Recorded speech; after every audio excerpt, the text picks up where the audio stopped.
Good Tuesday, everybody, and welcome once again to Pins on Campus, where Jonathan and we're going to talk college bowling and anything else that we want to talk about. We are back after taking a little break. We have been extremely busy, been on the road, and tonight, Jonathan, we're going to talk a little junior gold and anything else that we want to talk about. Back in the saddle, Mark. Ready to rock. We've not been sitting idle these last couple weeks, though. We've been on the grind. It has been a challenge. I spent 6 hours in LaGuardia Airport. That was quite interesting, paying $41 for a Chipotle bowl, basically. Yeah. Kind of pricey. Cost of doing business. Dude, 2 pieces of pizza there was like $50.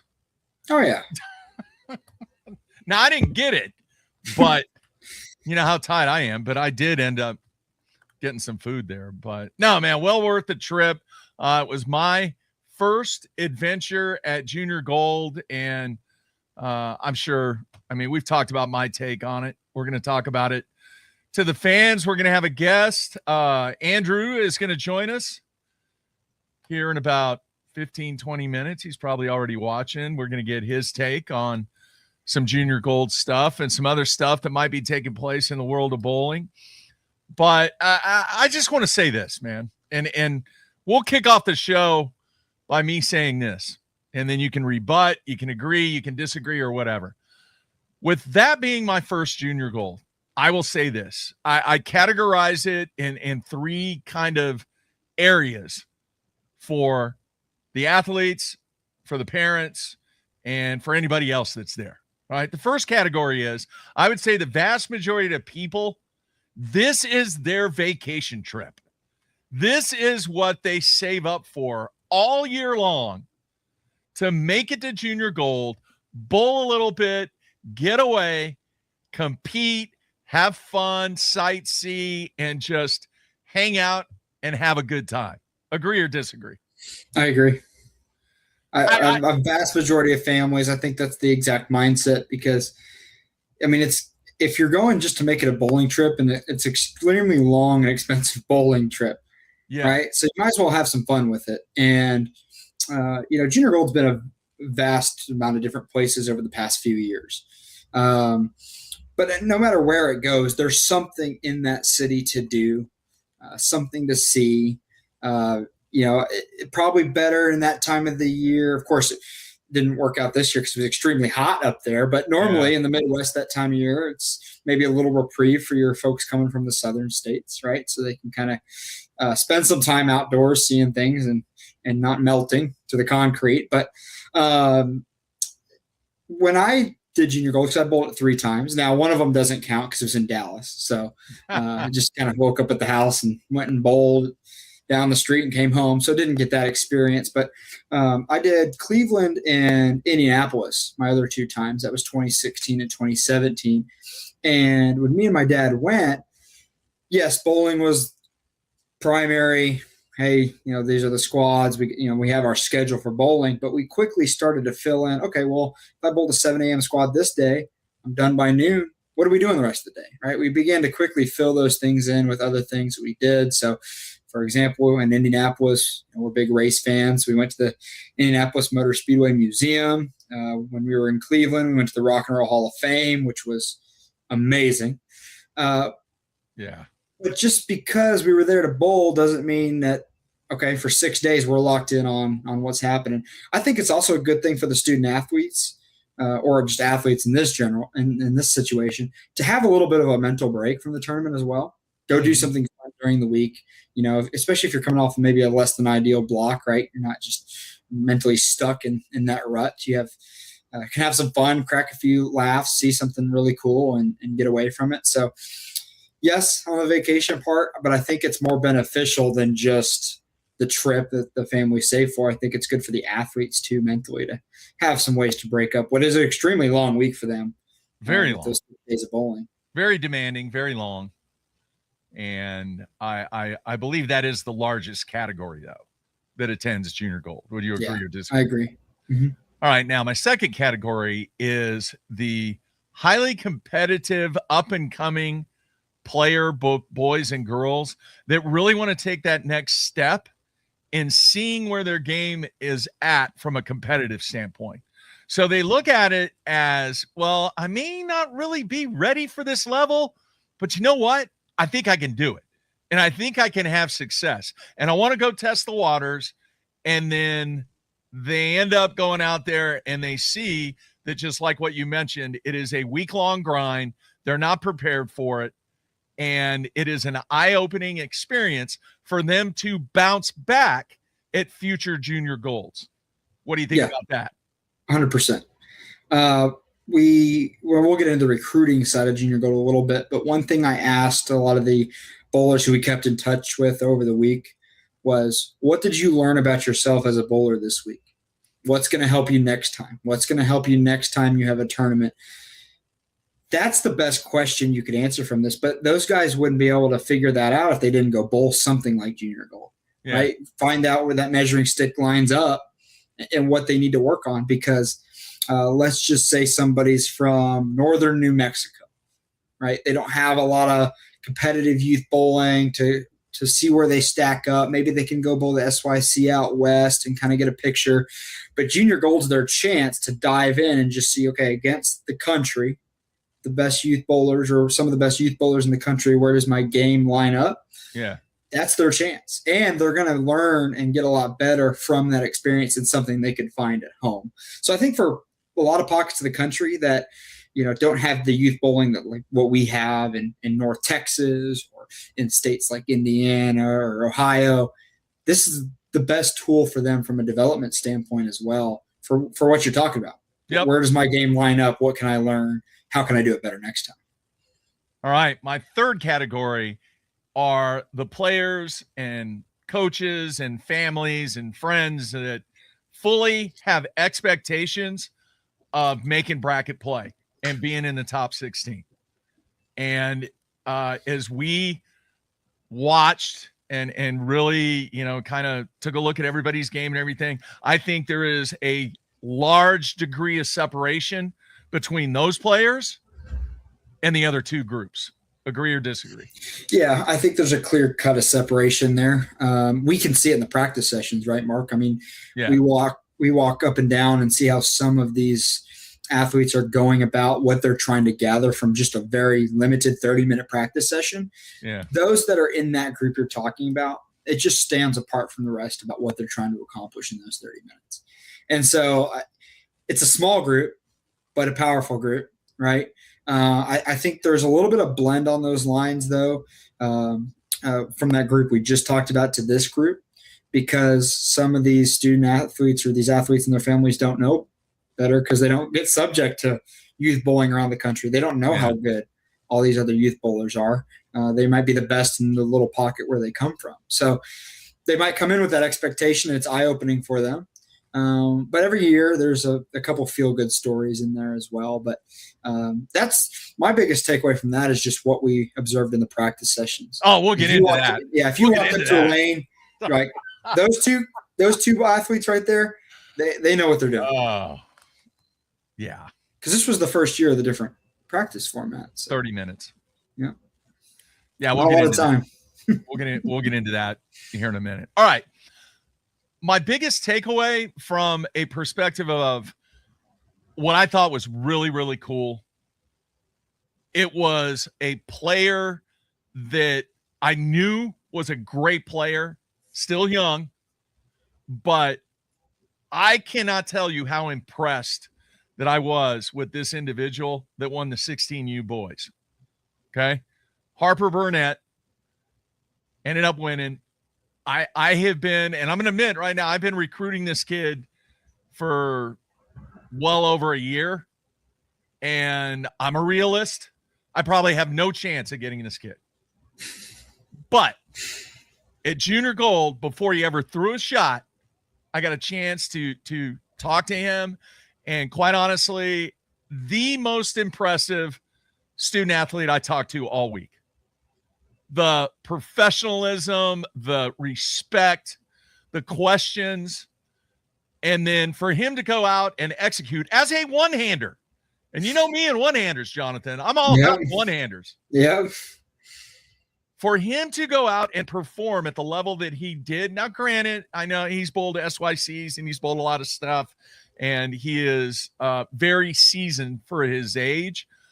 But I'm telling you, the professional way that he handled himself in just the conversation that we had in our first face-to-face meeting, man, I wished it would have been videotaped, because quite honestly, that is how, as a recruit, you should visit with a coach. And the other thing is I didn't do all the talking. I mean, I have learned to ask open-ended questions. You cannot ask yes or no questions to recruits. You got to get them talking. Mm-hmm. But definitely the most impressive student athlete that I met the entire week. And man, the sky's the limit for him. I know he talked about Wichita State, and quite honestly, I could see him being at Wichita State. I mean, the guy's already on Team USA at 16U. He's got a couple of years left. Absolutely, man. The dude's a star. I remember you talking about that interaction you had with him pretty soon after. And you're like, this was – it sticks out, and it's unfortunate that it does, but I think it's a sign of what we talked about the last few weeks. Yeah. When somebody's really respectful and polished and professional, it kind of jumps off the page at us because it's not the norm of what we get. But kudos to him for operating that way. The other thing, it was off the cuff. It was all natural. It wasn't like, you have this what were those things, role plays that we used to do a long time ago where, okay, well, somebody asks you this. Well, what's your response going to be? And it's going to be this. No, dude, he's just a good dude. Told a story. And for those that don't know, he's 6'8". Okay.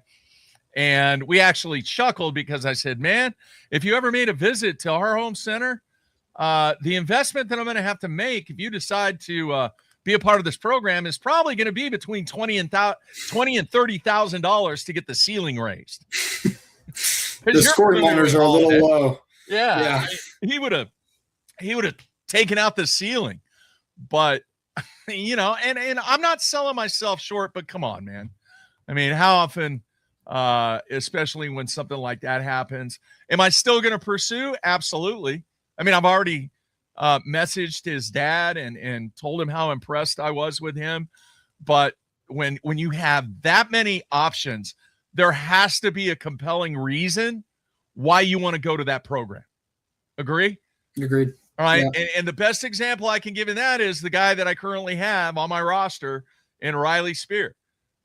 I mean, he felt very compelled about something about this program, the university, my coaching style, and the way that things are, that he could have went anywhere he wanted to, and he ended up in Bethany, Oklahoma. And I'm so thankful that he did that. But you roll the dice, you take the chance, you do whatever you can to recruit big-time players like that, and then you look and see if they're going to end up in a blue blood. All right, the second thing, my man Clayton Washington, from the number 16 spot, ends up winning the 18U boys in a very, very impressive final bracket play match.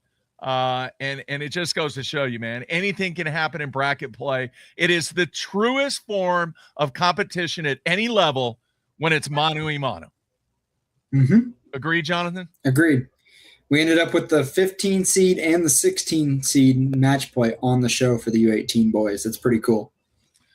Very, very cool. And, over on the women's side, on the 18U, that side is loaded with talent. I mean, you got a couple of collegiate players that are still involved. They haven't aged out yet. You've got some superstars in the high school ranks that are headed to Jack State, to Vanderbilt, to Mount Mercy, and other blue blood schools.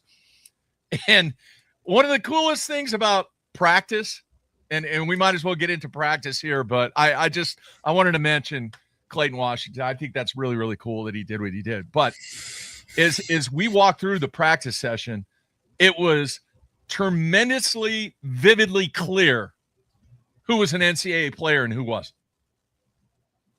Yeah. I mean, it wasn't even close. And there were some superstars throwing shots during practice. You just look at him and you're like, Holy cow, man. How talented can you be? How talented can you be? Now, back to the practice.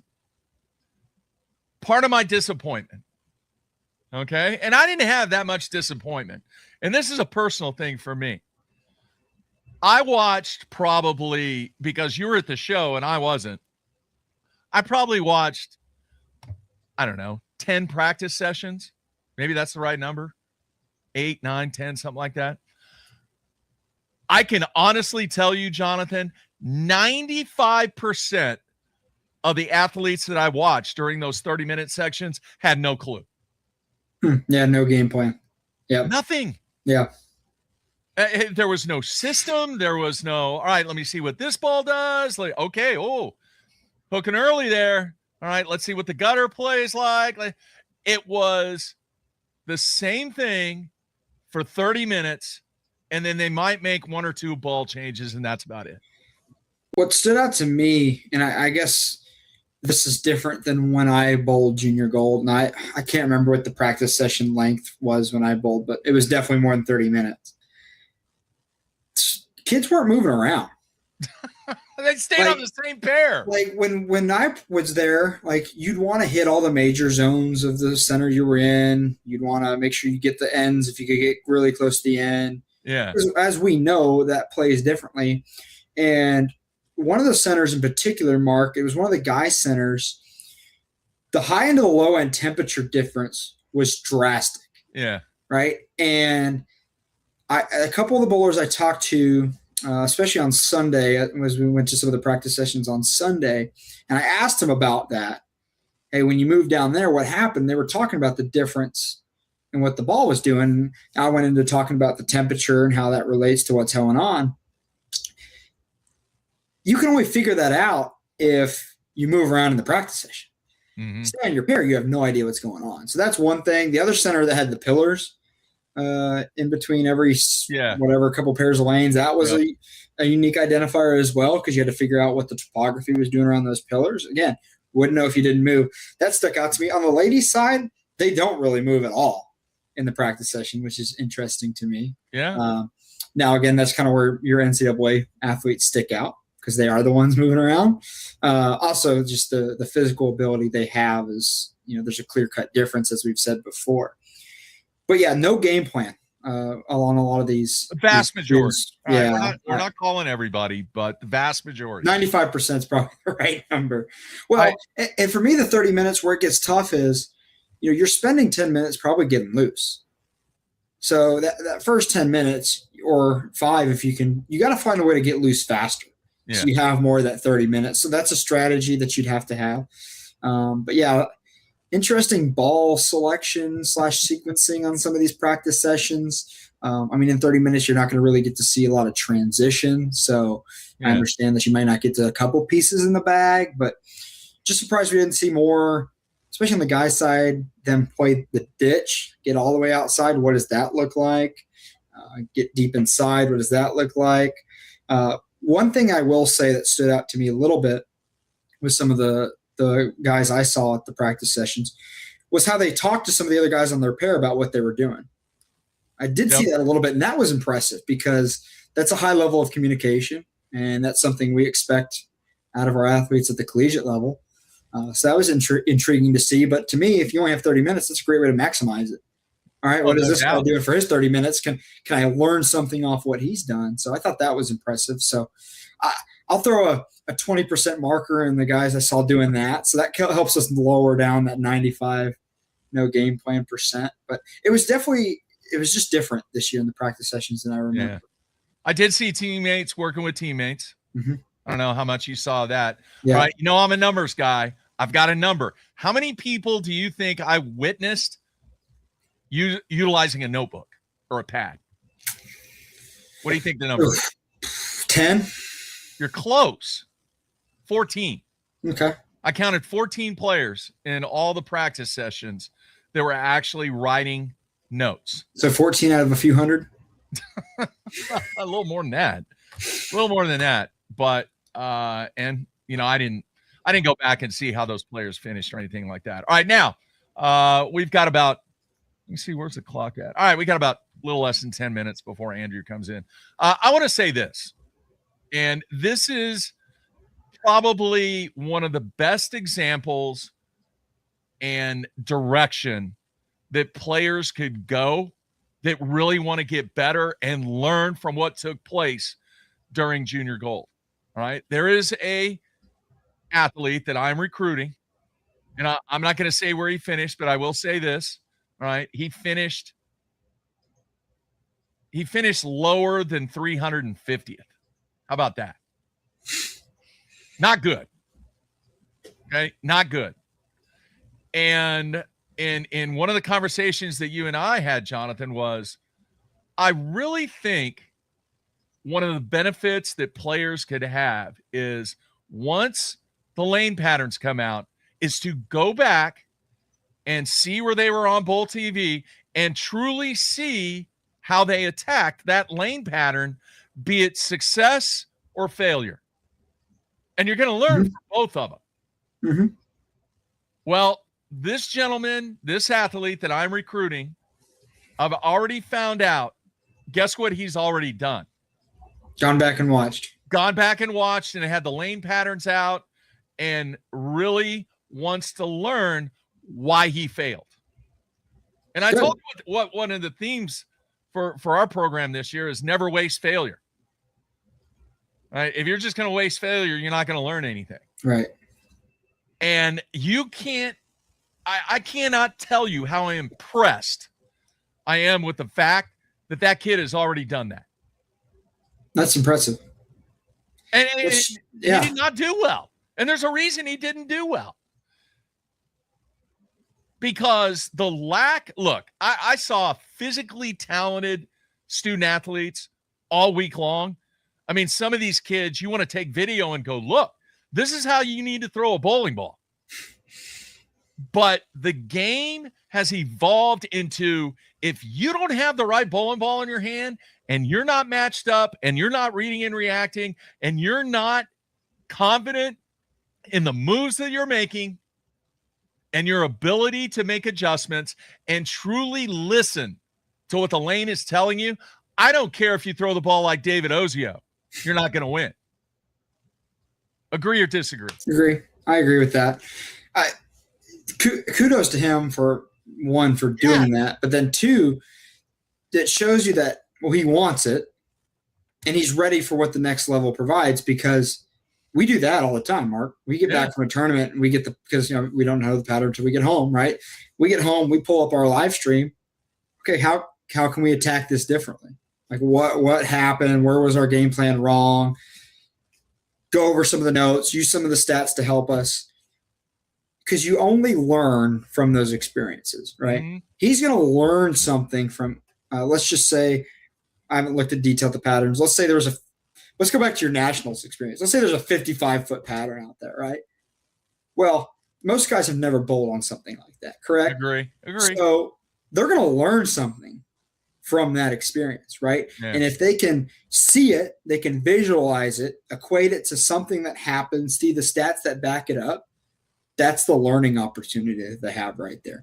I'm a visual guy. A lot of our bowlers on our team, at least, are visual learners, right? So when we can take that picture and put it in front of them and say, this is what happened, here's your read and react, that's a great learning opportunity. Return on investment of that time is super high. Agree. So I have my fingers crossed. We actually have a campus visit booked already. Hotel reservation. Everything is booked. He's going to come in and practice with the team, and very excited. And guess what, man? He's a one-hander. I love the one-handers. Yes, you do. All right. I had to make a note here because you brought something up that when we close the show, my closing comments, I want to make sure that I get to that. But in the meantime, let's bring in Andrew here. Andrew, what's happening? Hey, man. All I heard, leading up to this was guy who throws the ball like David Ozio, and I thought you were talking about me. Ooh. I know. Not many people make that mistake, so I'm glad you did. Are you sure it's David Ozio? You sure we're Oh man, guy? it's not David Traber. Do you know who that is, Jonathan? I can't throw it that hard anymore. Wow, what's his rev rate? Nobody had a number for that back then. That's right. But it was like 26 miles an hour, though. Yep. You got it down there. The high heat. Yeah. Hard and straight. Hmm. So, Andrew, man, appreciate you taking time out. I don't know how much you heard of the early discussion and kind of our opinion on Junior Gold. I will say this, and then I want to get your take real quick. I should have mentioned it at the beginning of the show with it being my first one. Guys, I was really impressed with how well the tournament was ran. The staff, the volunteers, that all those people working at all the centers that I went to, it was amazing the amount of just success that they had from not having crisis. And when they did have one, or what could be classified, man, they took care of it most of the time. You're never going to make everyone happy. Things are going to happen. But with that being my first one, majorly impressed with the way that everything went down. The only thing I would say is, man, when it's like 100 degrees outside, you got to have the opening ceremonies indoors. And that's about it. That was, All right. That is a good point. Yeah. Minnesota, indoor football stadium, outdoor opening ceremonies. Wisconsin, outdoor football stadium, indoor opening ceremonies. Yeah. Yeah. So let's go ahead. Let's get your take on what you saw. I mean, I know you were shooting film and interviewing people and watching the action. What was your vibe from this year's Junior Gold? So I kind of approached this with some first and ninth inning coverage, just because I had some, responsibilities back here during the week. I didn't make the finals telecast, so I had to, sneak peeks at them on Bowling TV with the rest of everyone. But I went to 4 different host centers, and it, like you said, it was very smoothly run. I thought the centers, for their part, gave a relatively clean and good venue for these juniors. I saw some of the girls' competition. I saw some of the boys' competition. And obviously it's impressive because when you get that far in the week, you're in the advancers rounds and you see pretty much the best of the best, with rare exception. So yeah, it was definitely worthwhile. It was exciting stuff, especially when you got down to some tense moments in those matches. And yeah, I would say bravo, Minnesota. Way to go. Jonathan? You want my take from Junior Gold? No, I'm just kidding. I will echo what Andrew's saying there from the centers. I think a lot of people go in with some preconceived notions of what these centers are going to be able to provide or what's going to happen because either the name that's on the building or somebody's local opinion or something like that. But when you package up the entire week, like he said, and I think I ended up stopping at 6 different centers. I made it to quite a few of them.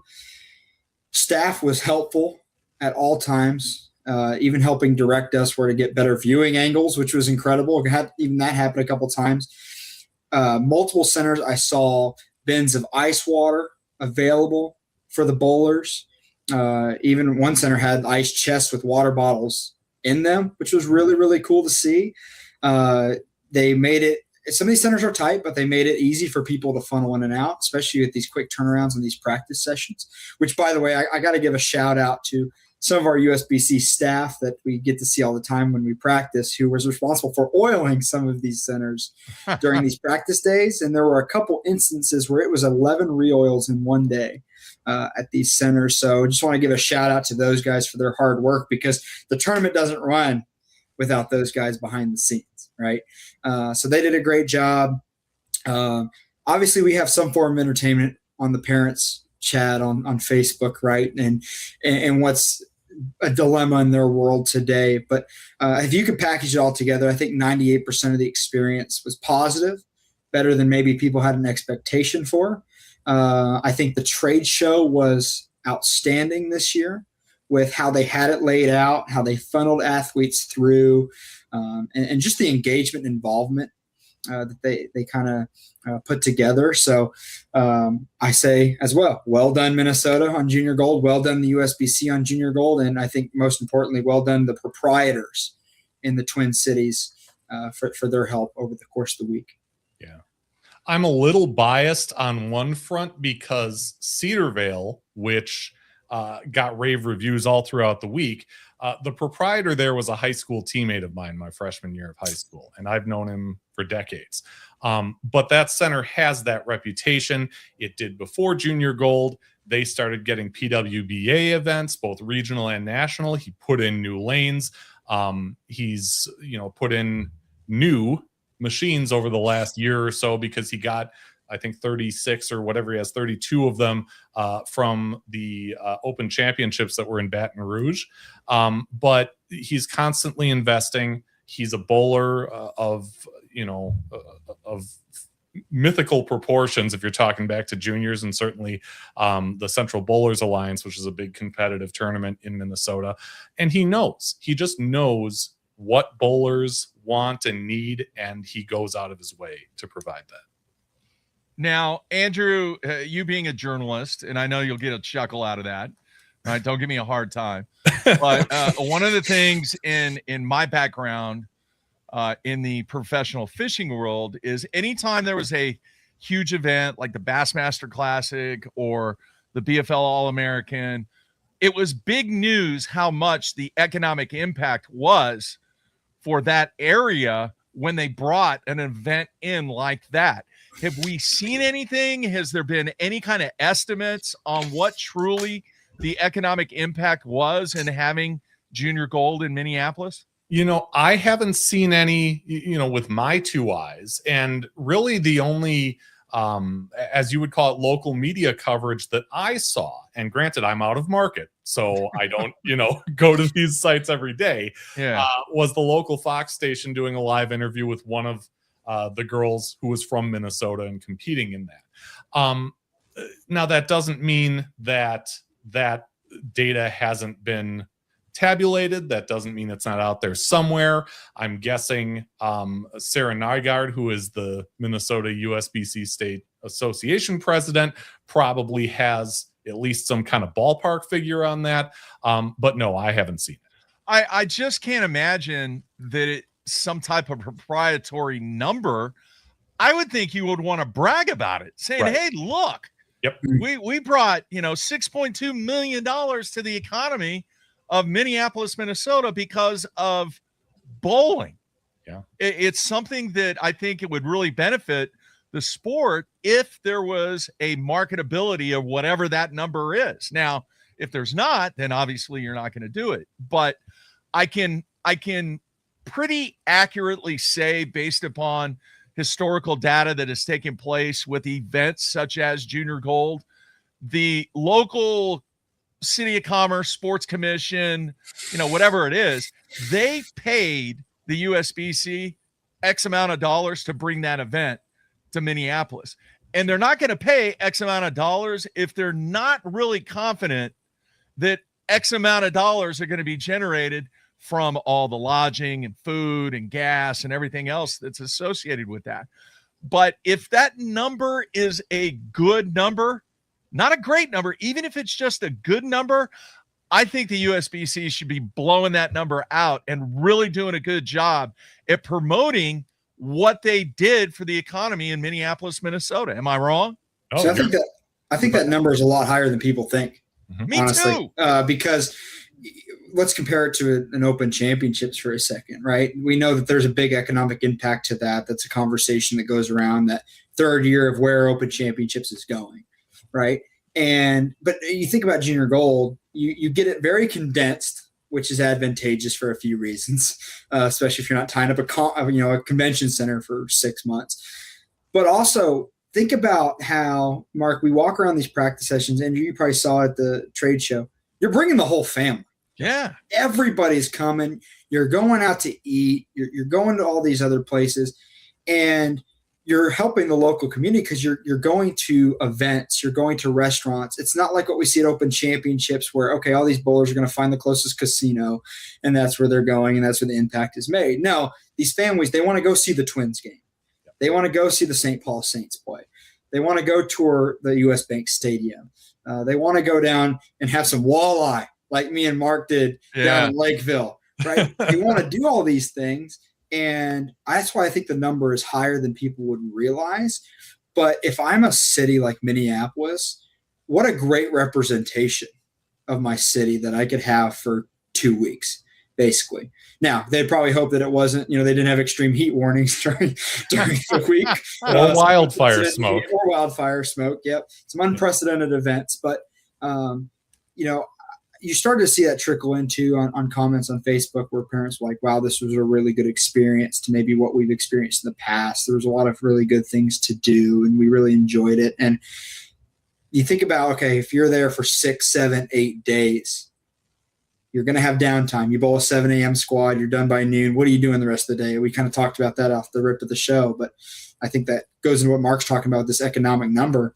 And I hope we see it, because as much as the USBC probably wants to hype that up, I think we want to as well, because it just shows the economic impact that a sport of bowling can still have with a major event in the United States. Yeah. And the locals loved having it there. So what's the best way to get it back someday? Say that it made X amount of dollars and we should bring it back.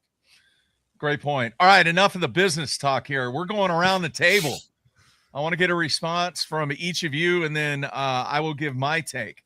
The question is this: is the way that qualifying is set up and the whole structure of how you get to the finals, to that top 16, is that really the best format to get to that, spreading it over 4 days and then having the advancers round and then the final advancers round and then finally bracket play?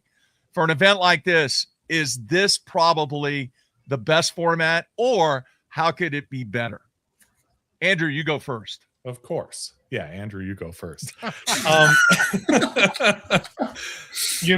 I think that you're going to get a different answer depending on who you ask, especially when it comes to the competitors who are the ones that have to abide by this format, right? If you have somebody that misses that first cut to the advancers round by 10 or 20 pins, they're going to say this format stinks and we should, think about redoing it. If you talk to a guy like Wisconsin's Devin McKiskey, who I was following around, the second advancers round, he had all kinds of trouble. I think his last game was 130, and he just had nothing on what appeared to be a pretty difficult shot, very wet dry from what I could tell, and not a lot of scores popping up. But the next day, he did make a run and ended up finishing top 10. So my guess is he would think that the format is great.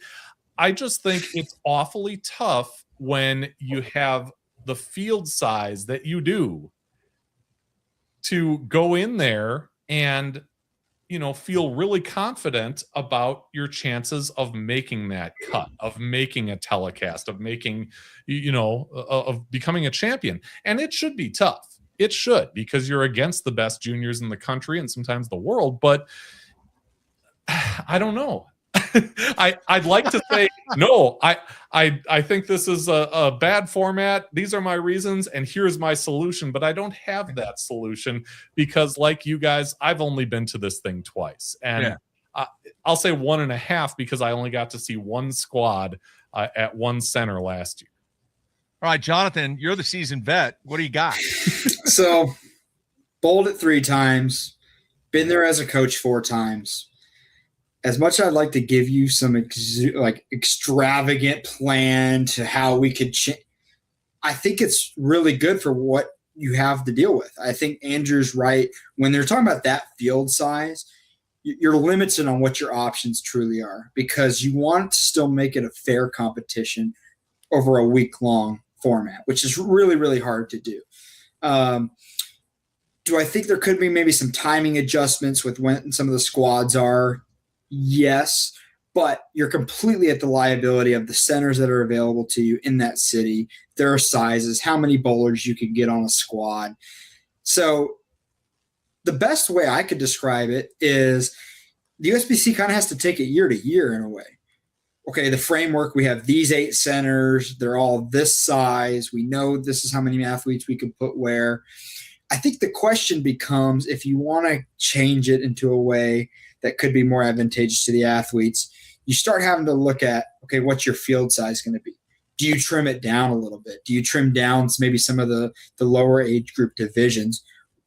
That's the only way that you can realistically look around and find a way to alter what exists. Because if they're going to keep rolling out a 4,000 kid field every year, this is kind of the best format they have. Yeah.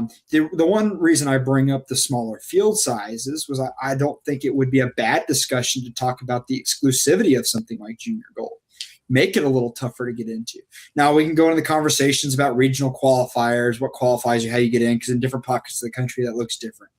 But does that last 250, the last 300 kids there, or what are their goals for the tournament? Does it make a big difference for them being there, or does it not? That's a tough discussion, right? I'm not a bowling parent, so I can't answer that from their perspective. I could answer you from a college bowling coach perspective, but let's be honest, me and Mark probably aren't talking to or recruiting those kids that are in the field, right? But obviously the USBC wants as many kids as they can bowl this tournament because it's advantageous for them. So there's a lot of cooks in the kitchen. There's a lot of moving parts, but I think – based on my playing experience, my coaching experience, and just being there that many times with this field size, with how well they already do it, I think they got it. I think they're exactly where they need to be. One other point I want to bring up too about, messing with the format is this thing has close to 20 years or 30 years of history now. It started in 98, coincidentally, the year that I went adult. But if you start messing with the format, think of the champions. Think of someone like Landon Jordan, who I believe won 2 of them. All of a sudden, you're messing with the format, and that messes with maybe the prestige of the next up-and-coming Landon Jordan who goes and wins 2 of them. Well, is it the same as when Landon did it? Not really, because the format's a little different. Yeah. One of the things that somebody that I looked up to a lot, he was kind of my mentor when I was with UPS, and he's still around, and I still chat with him every now and then. He said, change is not the past, but the future. And what he meant by that is a lot of times change occurs, even though it may not, and obviously is not going to impact the past, but it truly is going to impact the future. So those decisions that you're making, you take historical data and circumstances into place, but it's ultimately, what are you trying to accomplish with change? Yeah. Okay. Now, I don't want to get into change, and my comment on this is, for what they have, they got it rocking. Yeah. Okay. They really do. To have what they have, with the number of participants that they have, I don't really know of any other way to accomplish what they are trying to accomplish with what they are working with. Now, I will say this, and part of the reason why I talked a little business before this segment was, would it be more economically positive or revenue generating positive that if you created districts, then regional championships, then a true national championship? And what I mean from a revenue standpoint, are you actually going to generate more money and have more participants when somebody in California, well, they may not want to go all the way to Minnesota, but you know what? They're going to go to Vegas, or they're going to go to, Long Beach, or they're going to go to Sacramento or wherever to get that shot at making, the Junior Gold National Championship or whatever. Now, obviously that has changed, but what I'm saying is would you get even more participation if you had that split of what Jonathan mentioned before, where now I don't want to call it the process of eliminating people that truly don't have a chance. I look at it as now you're creating a situation that gives people more of an opportunity that wouldn't have it before because they just don't want to, they don't want to deal with it. They don't have the money. They don't want to spend with it. But now instead of, and I don't remember what the number was. Do you remember what the number was for 18U boys? Jonathan, what was it? 500, 600, 700, something like that? It was 7. I think it was in the 7s. Okay. Well, let's say instead of 700, okay, you only have 300 or you only have 250, and who knows what the right number is.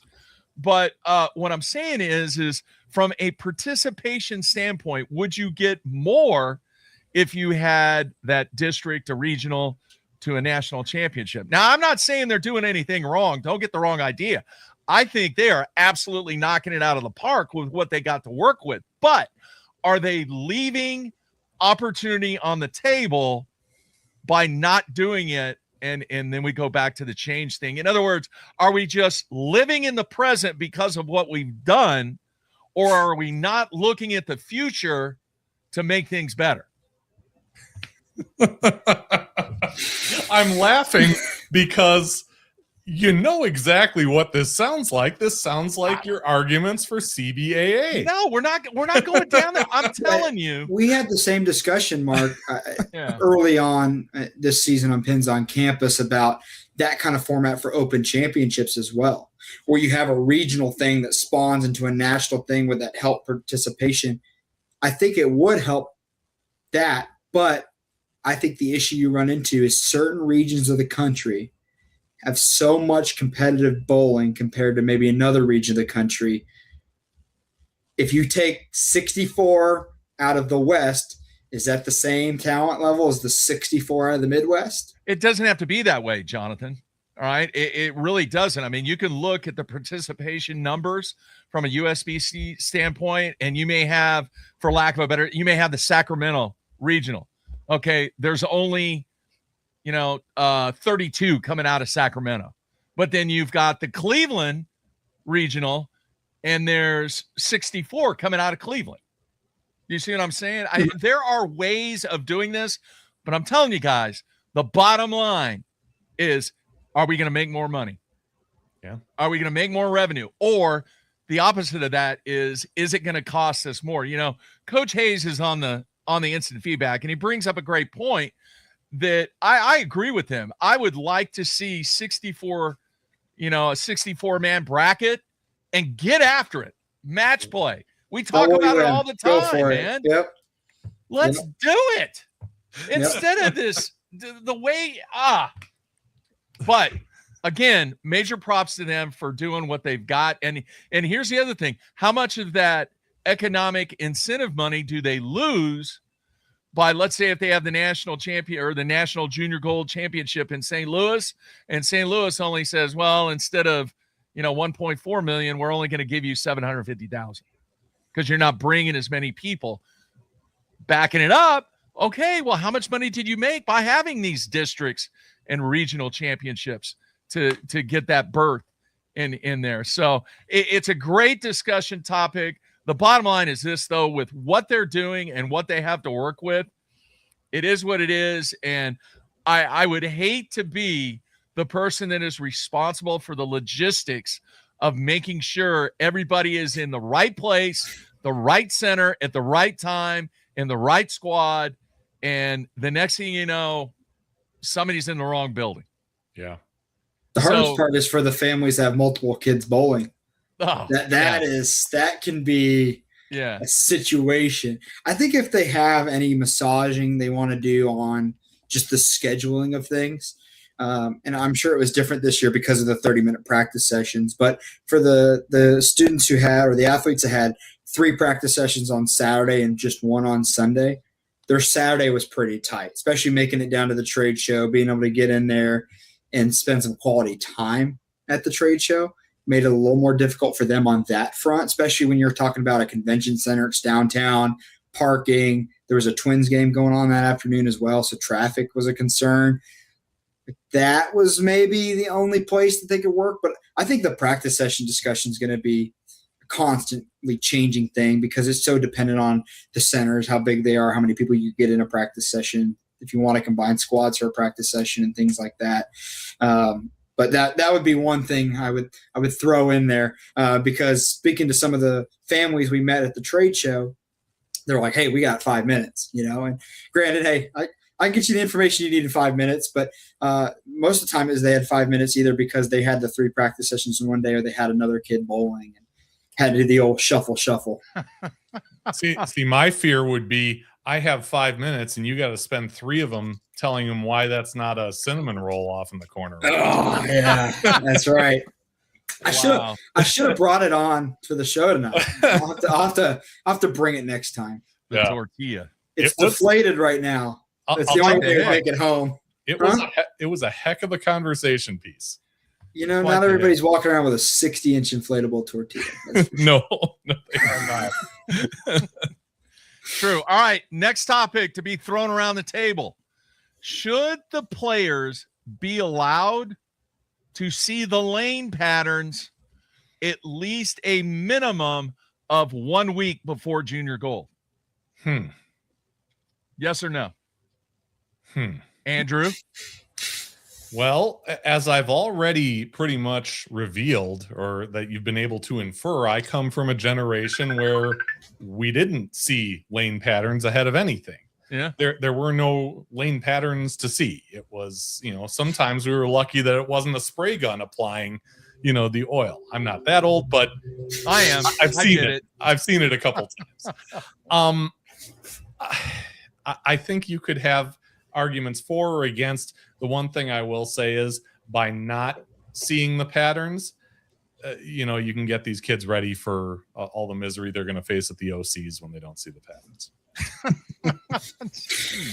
I don't think we run into the same discussion. So forgive me because I'm not that old either.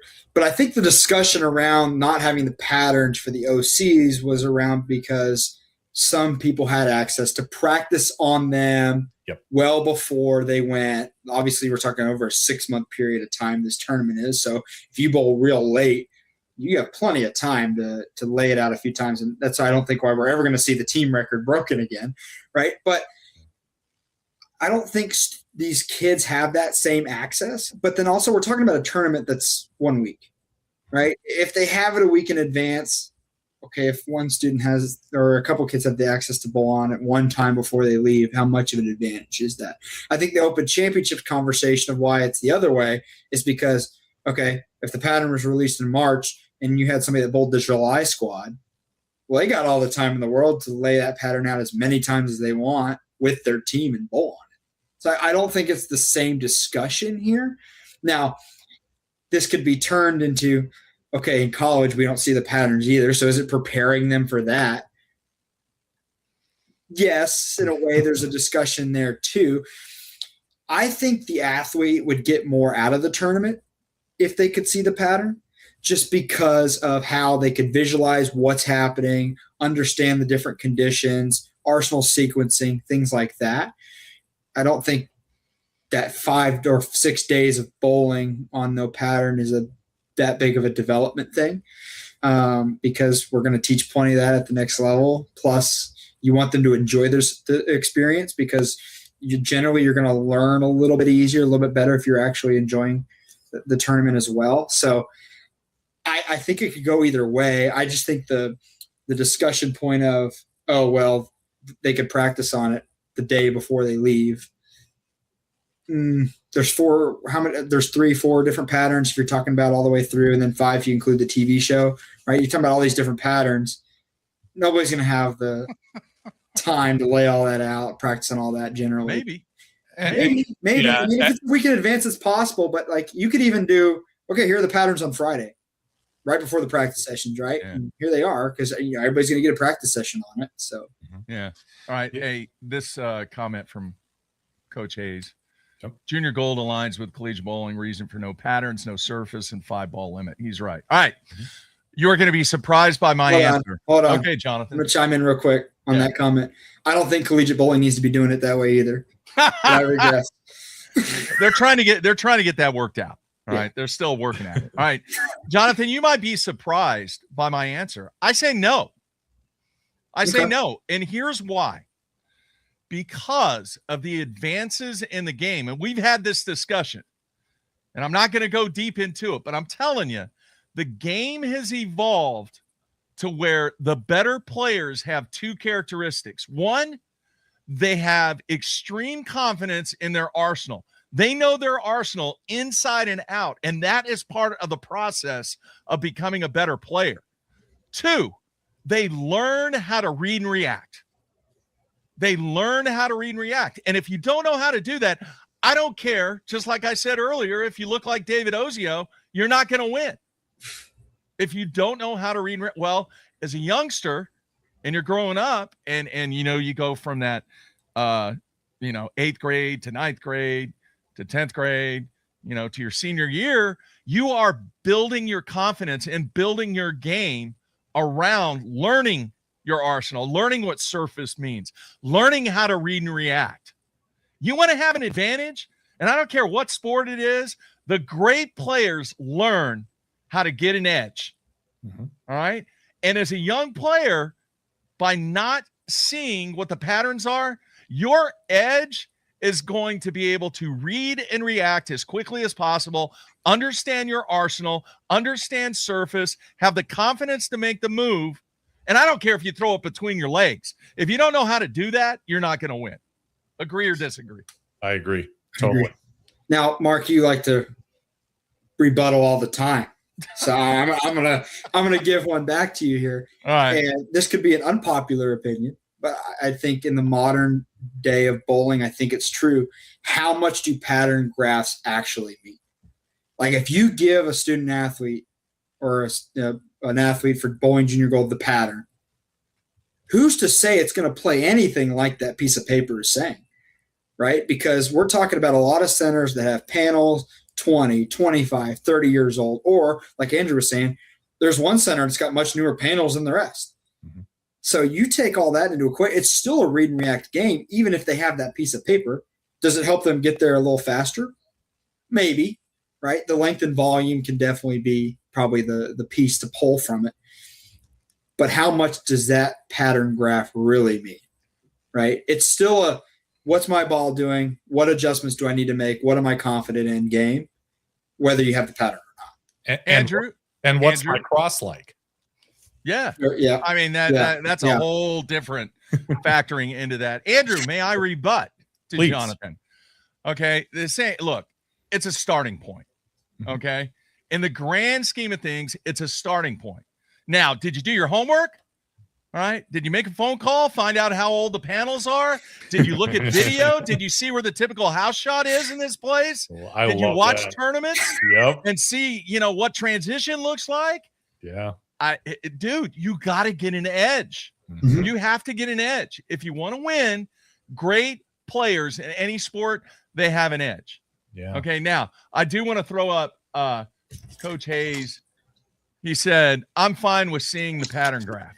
And I agree with him on that. What is wrong with, and I don't know when the right time is in this discussion. Is the right time showing them the graph before practice, or is the right time showing them the graphs and posting them before their first squad? I don't know. What do you think, Jonathan? It's a 30-minute practice session, so you might as well just post it before. Right. Yeah. I mean, like we said, you're spending 10 minutes, that 30 minutes just getting loose. So it's really a 20-minute practice session. Yeah. If you could get a framework of maybe a better place to start, that would be helpful. But, I mean, I would think in a 1-week format tournament like this, the day before, the day of the practice sessions, whatever, it's throw fine. It out there. Yeah, throw it out there. Yeah, I agree. Andrew, anything else on that one?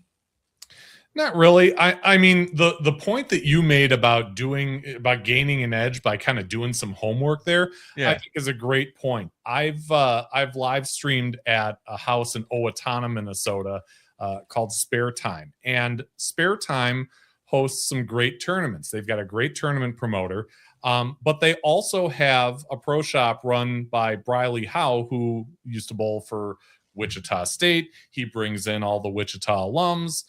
That's cool to see. But Zach Ludemer also works in that pro shop. And if, in case people aren't familiar, he's ZVL Bowling.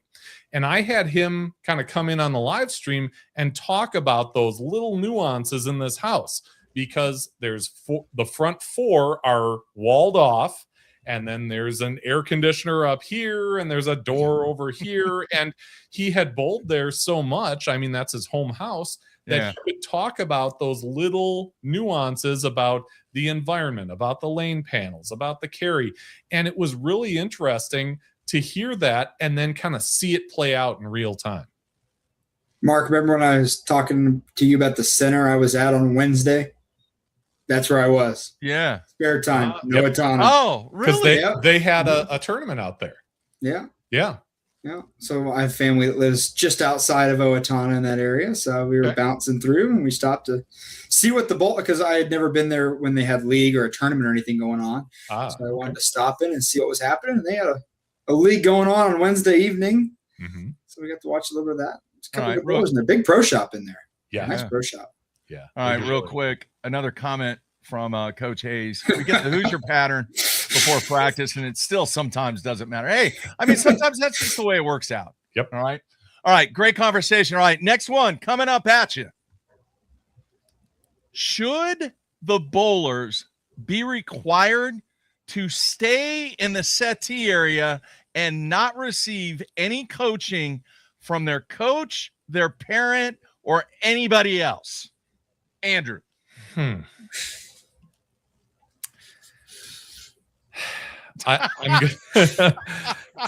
gonna brace myself for what might be the blowback and say no, they should have access to their parents and coaches. I mean, yes, there are haves and have-nots, and different coaching is going to be different depending on the player. But as a young teenager growing up in this sport, I relied a lot on my father's insight. And to not have that, creates a different experience. And yes, when you get to college, when you get to adults, that's a different scenario and requires, maybe a different look at it. But I just think, the coaching and the parents help them get there. If they're willing to make that trip, stay in, in an out of town place all week, go to the centers, chauffeur them around, I think they should get access to their athletes. All right, Andrew, Jonathan. All right, here we go. One, if it doesn't slow the pace of play down, I think it's fine, right?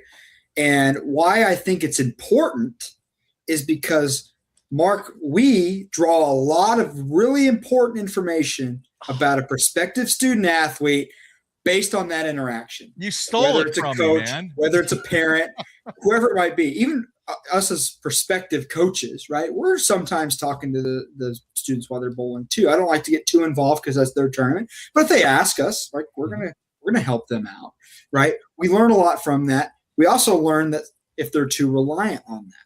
But I will say I did find this happen a couple times, and I want to give a shout out to Coach Michael Hall from Milligan. He's a friend of mine, really good dude. One of their recruits won the U18 boys. So that was really cool to see him standing back there on the TV show helping him out. But we both were in a squad on Monday, and we saw this one kid who was just struggling. Really good physical talent, but just wasn't matched up, was struggling. He didn't have anybody there for him. He was just sitting down in the settee area, kind of looking around, and he came back to our area, and Coach Hall said, "Hey, where are you from? Hey, let me help you out." And just wanted to talk the kid out of it mentally, right? Just to have somebody there for him. And that was really important because that probably changed his week, because that Monday morning squad was not going very well, right? And how much more was that student, and obviously we haven't been able to follow up with him, so I don't know how he ended up doing, but how much better or how much more was he able to learn from that week just because, okay, these coaches wanted to say hi or help me or just break my mental block I had at that time, right? Now, the final piece of this is, and this goes into a different conversation. I don't know if this is on Mark's bullet points, but it might tee it up for later. If you are a current collegiate player, I don't think that you need your current collegiate coach coaching you through the junior gold championships. Just my opinion. Not that I feel strongly on that subject.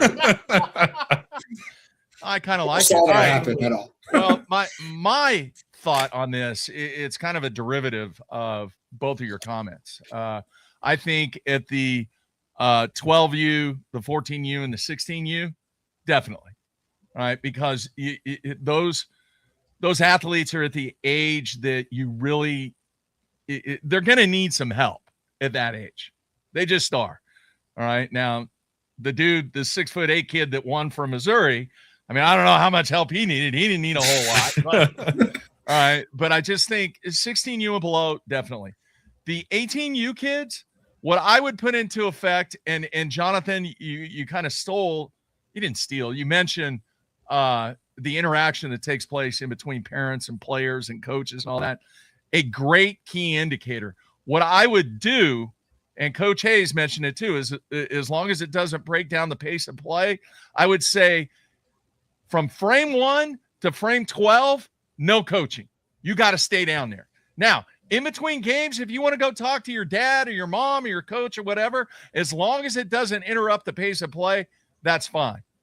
All right. I think by the time that you've reached 18U, you should be able to make decisions and understand what's taking place in your game, to where if you can't pick it up during those 10 frames, okay, here's what we're going to do. We're going to loft one to you. Go talk to your coach in between games.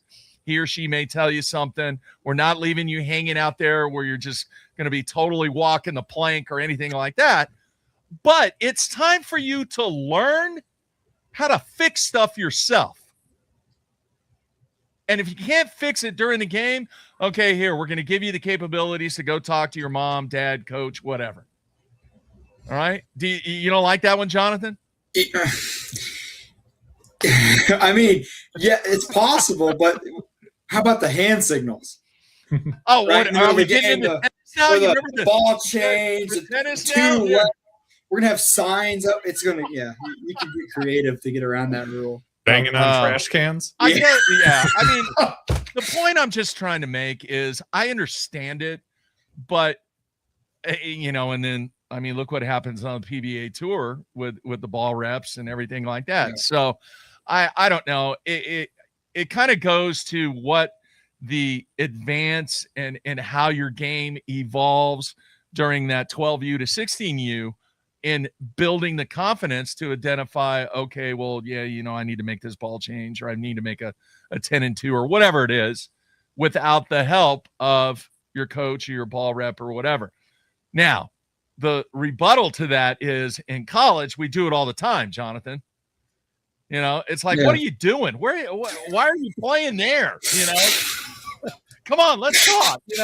Are you out of your mind? No, I mean, we don't say that. Well, I mean, a lot of it, and Andrew, he competed. He knows this. A lot of it's your teammates. Yep. Right. Yeah. And you don't have that. I get it. Now, some guys do generally want to help the guys in their pair, or maybe you're bowling on your squad with somebody from your state. We saw that occasionally, but you want to learn how to communicate in this game, how to evolve, and how to keep getting better, and the right keywords to be talking about. So I think part of that process through this tournament is a learning opportunity as well. But that's what you do from 12U to 16U, though, Jonathan. Yeah. That's what you do. I mean, that's what you do. Now, the other thing on the tour, and I believe, correct me if I'm wrong, Andrew, during the TV show, no more ball reps. Since when? I that's what somebody told me, and I have not verified that because we got into this discussion about ball reps. But from what I understood, that during certain matches in the finals, that the ball reps are not allowed, like down and switching balls. So what I was going to do, I was actually going to go back and look at some stuff, because what do you always see them typically do on the TV show? They're carrying the balls down. Here, try this one. Here, try this one. Try this one. So I don't have it verified. Some of our best quotes have come from the ball reps. Right. Well, I know. I mean, Gino, he's got, the most famous one in probably the history of bowling. But I it is what it is. The whole tennis thing. A friend of mine brought up the tennis thing. Tennis players can't get coached from the stands by their coach. I don't know if either one of you knew that, but No. yeah, I mean, can't. it's a bowler's toolbox, right? It's their resources. Use them if you got them, right? Yeah. And it's a different dynamic now. Just, like you said, the ball reps are, have been there. We'll say that just because I don't, I haven't independently verified that part. Yeah. But they weren't there when I was watching ABC in the 90s. In college bowling, we never had parents there. We drove ourselves. We competed without coaches. But now you have a center full of parents. It's hard to get around at a college event because there are so many parents. Yeah. And I think that, can make the dynamic different, especially if you coaches let it, but just in the optics of it. Yeah. Hey, real quick, Coach Hayes says that's false. So obviously the guy that told me that was incorrect. That's when we got into the tennis conversation too. And then this comment, you still have to execute the shot regardless. That's true. And that's a great point too. So no, man, I saw part of the entertainment factor of being there was some of the interaction that took place between the players and their coaches and their parents. And we're just like, wow, what is going on there? Every night when Mark and I got back to the hotel and my other coaches that were with me, Mike and Roland, we would go through, what did we see today? And the first few things were things that parents said, player-athlete interactions, stuff we couldn't believe that somebody said, but we're just like, okay. And we've talked about it on the show before. We're watching all of this, right? When we're recruiting, we're taking the whole family, right? We want to know what the parents like. We want to know how the kid interacts with them and all that good stuff. And that comment's the best one, Mark. That's my tagline there. Yeah. But like multiple times, they said that was the interaction, and it's unfortunate for some athletes how that ends up costing them opportunities because coaches see that and they're like, ooh, sure. We don't get into all that. And I can vividly remember being on, shooting a match, a high pressure match between two athletes who are both headed for, I guess, Mark, you'd probably call them blue blood schools. Yeah. And one of them catching a few more breaks than the other. And when those breaks happened, boy, the entourage of the other was grumbling pretty loudly. And, I haven't gone back to my video to see if I can hear it on video, but it was enough to make me raise an eyebrow. Yeah. Yeah. Well, I've seen some crazy stuff, obviously, at AAU basketball games. I mean, there has been some just insane. I can only imagine.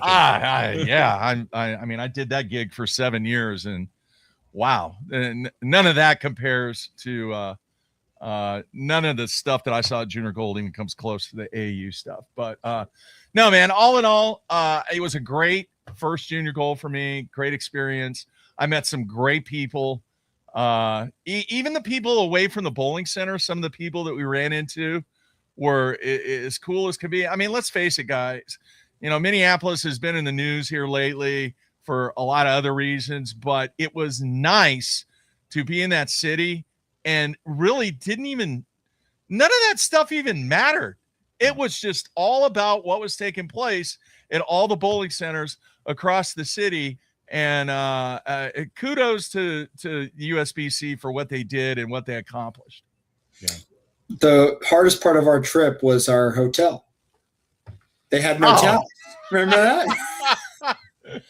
Yeah, that place been there since the 1970s. Ooh. Yeah. It was a vintage DoubleTree. Vintage.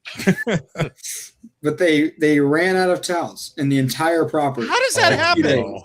That's like McDonald's running out of hamburgers, man. Yep. You don't do that. Yeah. I have one question that I want to throw around real quick before we wrap up the Junior Gold discussion. All right. Bit of maybe a hot one, but I'm interested in your takes. Should current collegiate bowlers be able to compete in Junior Gold? Till they change the age structure, yeah. I agree with him too. Until they age out, So what? They graduated high school early. Yeah. It is what it is. Yeah. Now, the other question that should be a follow-up question is, do you think that collegiate bowlers have an advantage? I think the only advantage that they have is the experience that they gave based upon the playing time that they got at whatever university that they were at. Okay. Now, the flip to that, and Andrew, you can chime in here, is I don't know any other sport where you could go play your freshman year and then decide that you want to go back to the EYBL Nike Summer League and tear it up and go for 28 and 15 rebounds. Yeah. So that's kind of the flip of that. But I've thought about this, Jonathan, for a while, and what I came back to is it is not the athlete's fault that their parents made the decision that they were going to start their education early. Okay. And that's why that situation occurs. And then the other thing is me and Coach Hayes actually talked a little bit about this, and he took a look at like some of the top 16 on the 18U girls, and there were like either 2 or 3 collegiate players in there. Now, granted, the bulk of them were either in college or headed to a Vanderbilt or Jack State or something like that. I mean, because quite obvious, if they're in the top 16, obviously they're an NCAA player.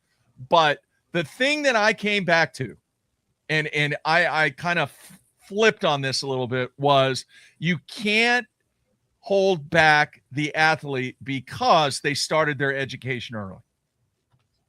Make sense? Sense to me. Yeah. And if you're going to mess with that, there's got to be some kind of period where parents of students who are looking to make that next step, in lieu of going to junior gold, have time to prepare for that. Yeah. It's a good question. And I mean, let's face it, especially in the 18U girls, your top tier players, they're going to rise to the top.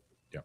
I mean, they just are. Now, I think the underdog, as what we saw, and maybe he wasn't a true underdog, but being a 16 seed to win the whole thing, Mr. Washington, I think it's more likely to happen in the boys division than it is the girls division, simply because I think the girls division is stacked. I mean, there are some majorly talented players in the 18U girls, and the 2027 class, there's even more of them. Yep. All right. That class is loaded. Yep. So I just, what my coach tell me a long time ago, Coach Erickson, he goes, work harder. Work harder. He goes, don't think about what you got to deal with. Just work harder. Yep. And he's right. Yeah. Yeah. We all want to say we put in the work, but that means different things to different people. That's right. Yeah. All right. My last junior gold question going around the table is, Andrew, were you shocked that we're going back to Indianapolis? No. I just, and I haven't spent a bulk of time in Indianapolis. I've seen Royal Pin Woodland and I've seen the city a little bit, but the only time I bowled there was in college. We went to sectionals my senior year, and that section was in suburban Indianapolis. But from all accounts that I've heard, it's just set up well for junior gold, and the facilities are good for that kind of thing. I like the fact that it's centrally located. Wish it was a little closer to me so I could go again, but whatever. It's not, that's, kind of an ancillary thing. It's more about the athletes and getting them there. And like you said, making the money and showing that, bowling is a driver for that kind of thing.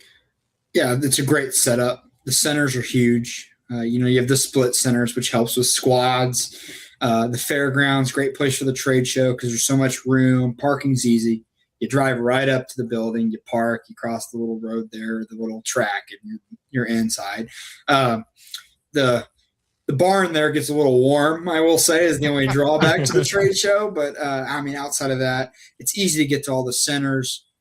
Like at any major metro city, you have plenty of hotels, plenty of things to do as a racing enthusiast, right? I always want to go back and see the racetrack. They've recently redone the Indianapolis Motor Speedway Museum since Junior Gold was there last time. So it'll be completely new for everybody to experience again. But easy place to get to. You can direct fly into there from most places in the country. So it just makes sense. Are you watching this exchange in the comments where they're asking if you're going and then only if there's an available seat on a plane?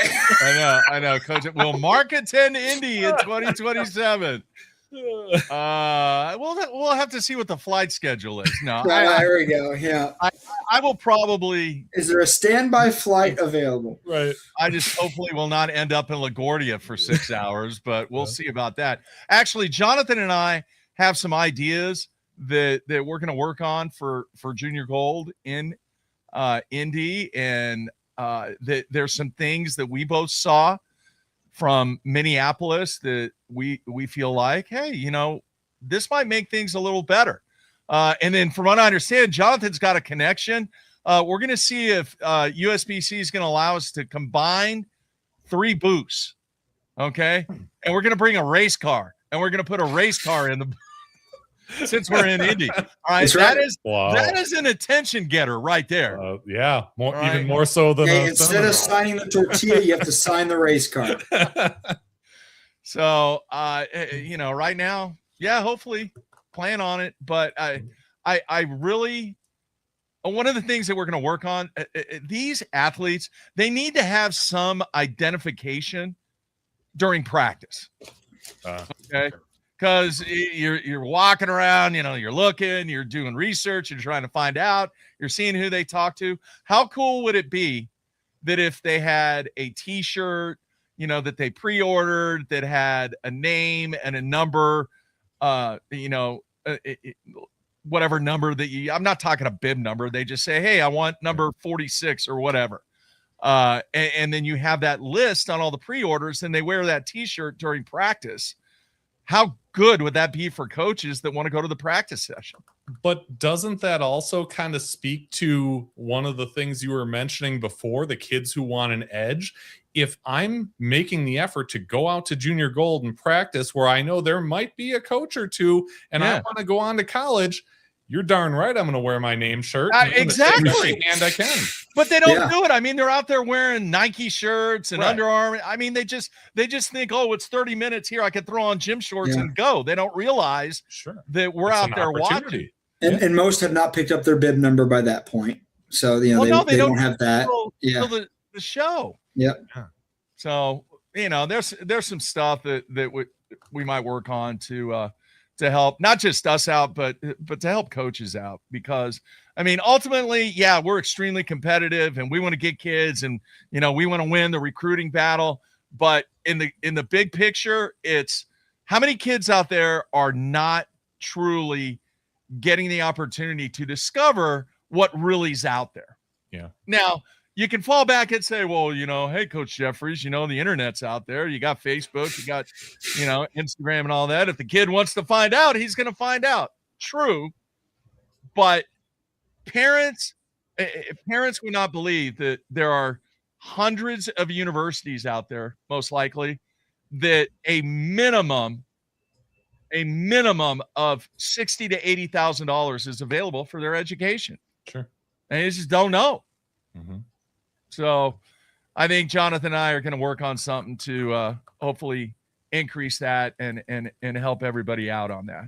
But I'm excited. We'll see. Obviously, I like Indianapolis. I've been there a zillion times. There was an angler at one time on the professional tour that was from the Indy area, Jacob Wheeler, and he's actually moved on and built this monstrosity of a house in North Carolina somewhere. And it was a cool story. He actually met Paul George when he was playing for the Pacers, when he was fishing on a lake, and Paul George, his house was right on the shoreline that he was fishing. And Paul George came out and started talking to him, and they became friends. And now the guy, Jacob Wheeler's probably one of the best anglers in the history of professional bass fishing. He's done quite well, but a lot of really, really cool stuff in Indianapolis and Indiana. So we'll see. Yeah, we'll see. Hey, what are the chances, Jonathan, you could get Caitlin Clark to the show? You make that happen? We have pull, but I don't know about that much pull. That might be a little rich for what we got going on here. I get some people there if she would show up. Yeah. Don't you have that new Nike deal? Come on, man, get it worked out. We can get. I tell you what, we have a much better chance of getting somebody from the IndyCar world over to hang out with us and be part of what we got going on. Yeah. That I can help you with. All right, very cool. Andrew, man, greatly appreciate you taking time out. I hope you like this format. This is I really, it's all about discussion and ideas and we're not going to be able to change the world, but at the same time, I think it was a very, very positive look at what went down at Minnesota and good things to happen in the future, and we'll see. But any final thoughts, Andrew? I do have one on Minnesota. And I don't think a lot of people either know this or kind of put two and two together with this. But if you go back to ITCs, right, and that was in February, March, in Green Bay. Yeah, that was April. Okay, April in Green Bay. You get the PBA World Series of Bowling in Minneapolis right after that. You had the Special Olympics USA Games after that, which is a lot of bowling in that too.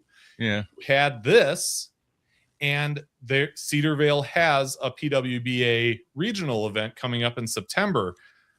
That's a pretty nice run for Minnesota. And I would hope that because all of that stuff has been in and around the Twin Cities, that they get some of that stuff back and don't have to wait 5 to 10 years to do it. Good point. Yeah, good point. Yep. All right, man. What's next for you? Can you tease anything? What's next for me? Yeah. Well, I can tease that I've got an interesting show coming up that has some college flair to it. Okay. I just booked a couple of guests who you probably are aware of, but I didn't know they were roommates. And that's Maggie Porter, who is a lefty from Cambridge, Wisconsin, down by Madison. Yep. And Taylor Kretz, who a lot of people know because she's Nebraska. They're actually both Nebraska. Yeah. But she's, the junior out of Pennsylvania with all the accolades and two-hander. And I sat there watching her fire plastic up about 4 in that, first match play round to shoot 235 and, blow her opponent out of the water. Yeah. But yeah, they're both going to be on the show Thursday night, a week from Thursday, I should say, on the 30th at 7 p.m. So that's kind of my big tease for my show. I haven't even promoted that on my channels yet, so you got it first. There we go. But no, we have, Wisconsin down by Milwaukee. There's going to be a regional on string pins at Foxview Lanes in Waukesha coming up in September.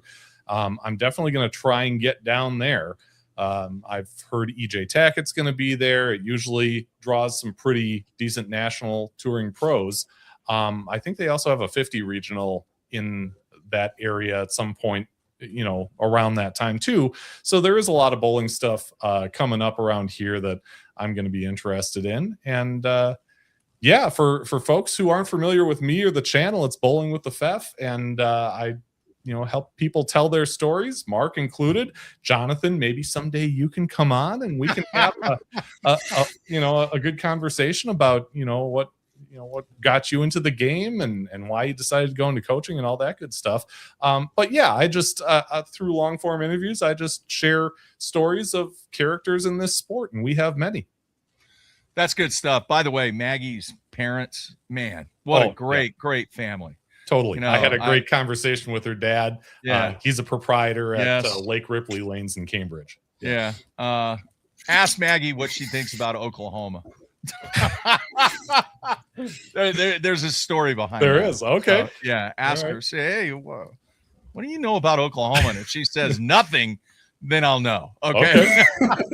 But her dad is cool. Her dad, solid guy. We actually, she won the national high school championship 2 years ago on the women's side. And just, man, that Nebraska team, they're going to be pretty good next year. I'll say. Yeah, they got a squad. Yeah, they are building upon the legacy that program already has.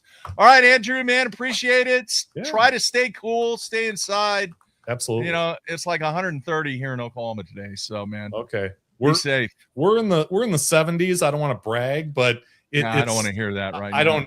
I don't do well in the high heat, so you can keep that triple digit stuff. All right, man. We will talk soon. All right. Thanks again, guys. Take care. Yeah. All right. There you have it, Andrew. Man, that's good stuff. Yeah. He's a great guy to talk to. His bowling encyclopedia, like the people he's talked to, the people he knows, what he knows about bowling history is really cool. If you ever see him, talk to him, say hi, start a conversation. If you haven't seen it, me and Mark talked to him at the trade show live, and he posted that interview on all of his social media platforms. So you with can the burrito, with the tortilla, with the tortilla. So if you want to know what all that's about, that makes an appearance in the video, so you can see that. But I think it's about 16 minutes long, but a jam-packed 16 minutes. Like it's got a lot of good stuff in it. So go watch that if you haven't. Really good stuff. Already. All right, man. I wanna close out the show on a topic that really kind of caught me off guard. And for those people that aren't aware, Jonathan's in the DFW area. I'm located in the Oklahoma City area, and really you can kind of combine Oklahoma City and Tulsa when it comes to bowling. Tulsa kind of has their little thing going on, and then Oklahoma City has their thing going on. And I was in a conversation with another bowler this past weekend at the SASBA, okay, who was an Oklahoma bowler that was there.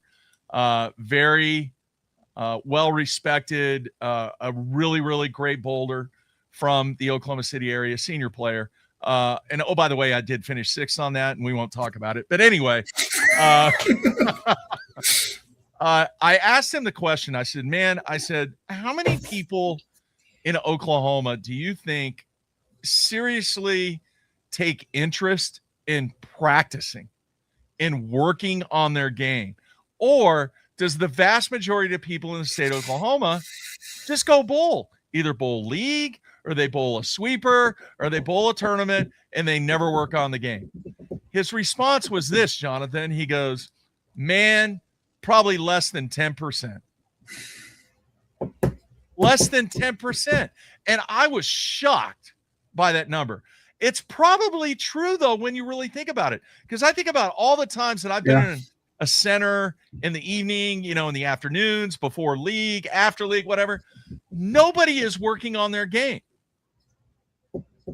So I know it's a little different in the DFW area because obviously from a competitive standpoint, there's a lot of competitive players with the resources that you guys have available in the DFW area. But I just wonder, what is it going to take?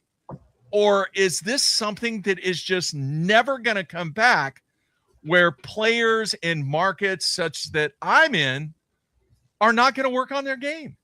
What are your thoughts?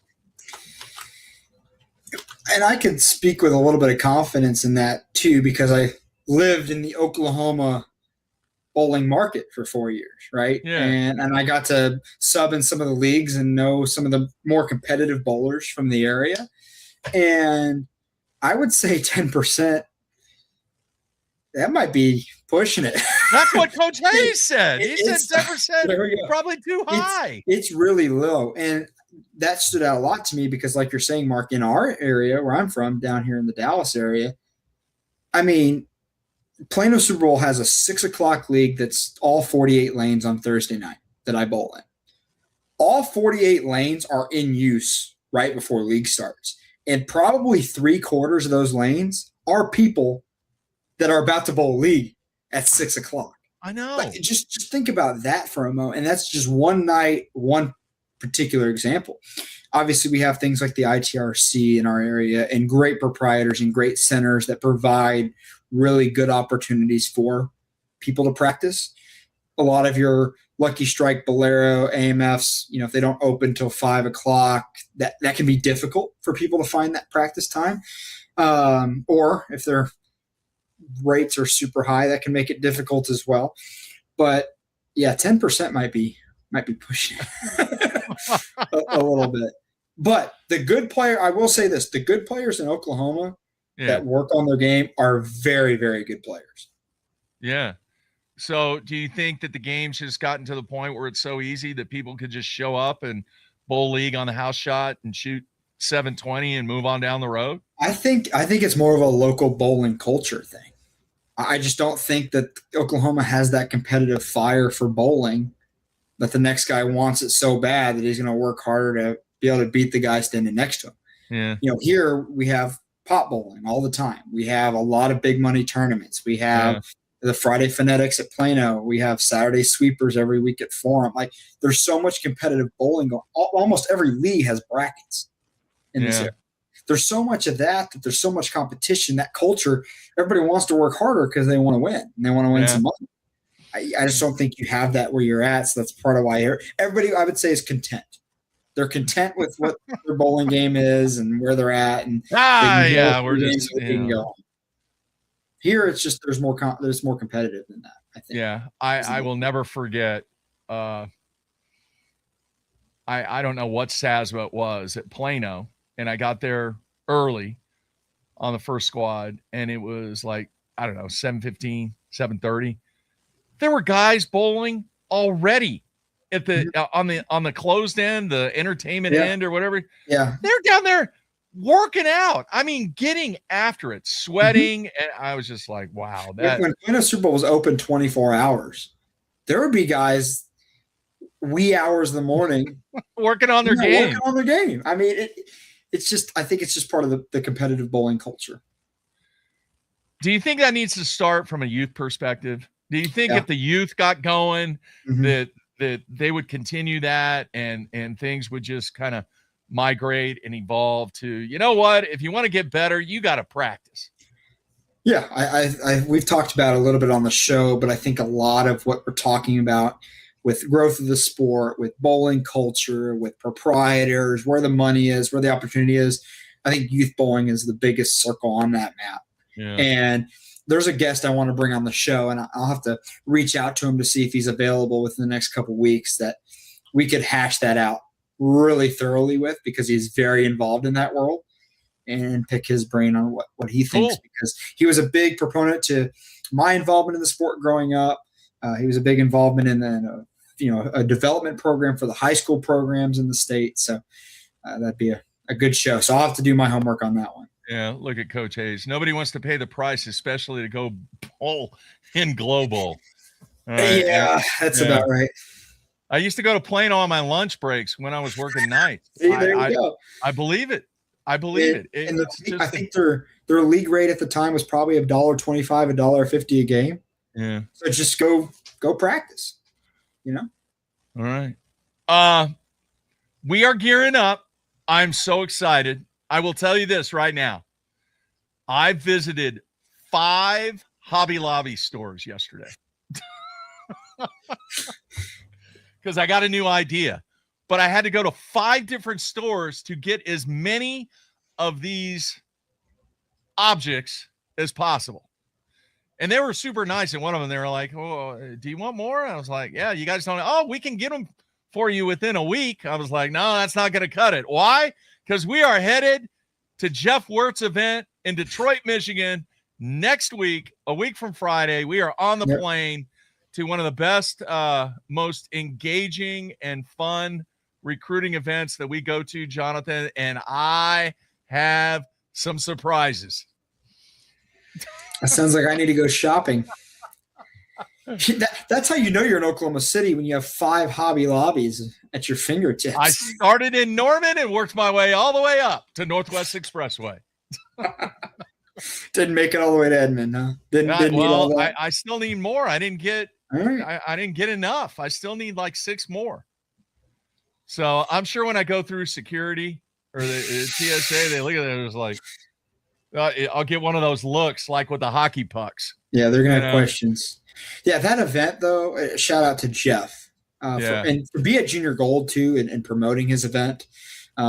If you are listening and not registered for that event, are a prospective student athlete, I think it's a must go, especially if you're up in the Great Lakes region. But the engagement that he provides the coaches with the student athletes, that time, with the structure he has, and then just the amount of stuff he gives back to the youth in the form of bowling ball giveaways and scholarship money and all kinds of cool stuff. He does a great job. So he's big time. Looking forward to that event. We had a lot of dude. fun last year. Detroit is an awesome place to have it. Good place to go. It's at Thunderbolts. Plenty of room in there to do all the stuff we need to do, and can't wait for all the fun stories we'll have. Can't wait, man.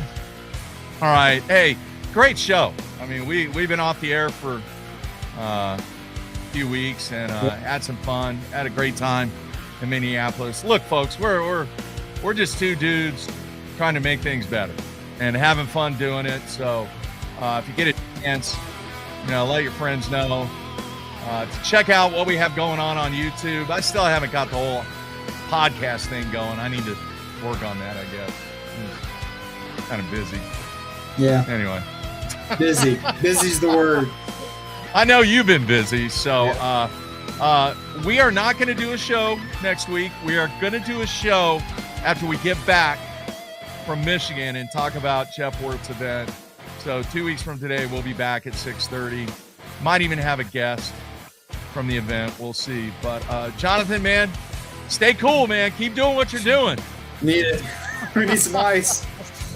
All right, that's it. We're out of here.